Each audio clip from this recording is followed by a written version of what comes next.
Welcome to Latin for Non-Romans, or as I like to call it, Latin for Barbarians. Today's lesson, Nouns and Cases. Today we'll explore the topic of nouns. Now, in Latin there are 5 groups of nouns, and these are called declensions. Now I know what you're thinking. No, the term has nothing to do with being constipated. Ha ha ha.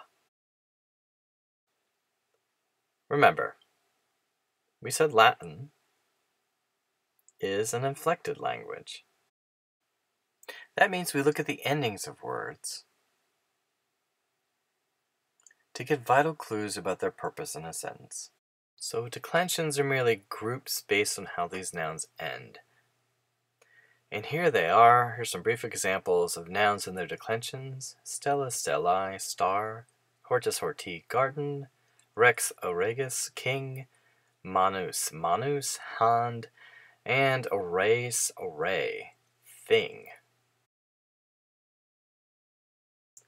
Now let's go over those again in greater detail. The nominative case is the subject for your sentence. For example, in the sentence, Caesar had a dog named Brutus, this subject would be Caesar. Next, the genitive case, also pretty straightforward, used for possession, and no, not demonic possession. In the sentence, Caesar's dog was named Brutus, the subject is dog, and Caesar is in the possessive case of Caesar. Now, the dative case sometimes requires a bit more thinking.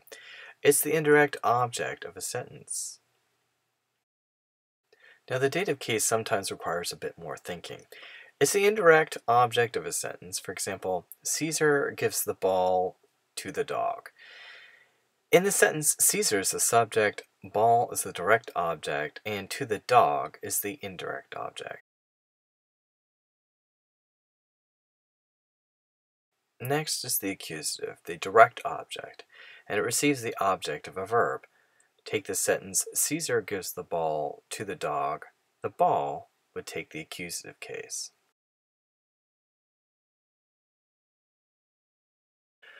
Now, the ablative is probably the bane of Latin student existence. It's used in a variety of different ways with prepositions like by, under, and from, ob, sub, and cum, respectively, which we will cover. But it also gets used with the ablative of instrument, means, and times when. For example, here Cicero writes by means of a stylus.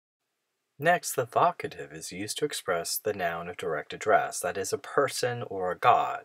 For example, O Musa, or Cicero's more melodramatic line, O tempora, O mores. Finally, we have the locative, used when talking about a place. It's very infrequently used. We apply the home Rome rule. What does that mean? The Latin word for home, domus, becomes domi, at home, and Roma becomes Romae, at Rome. It looks just like the genitive and doesn't require a preposition. And you can thank the Indo-Europeans for that. I want to thank you all for joining me today on Latin for Non-Romans. Salvete omnes. I shall see you next time.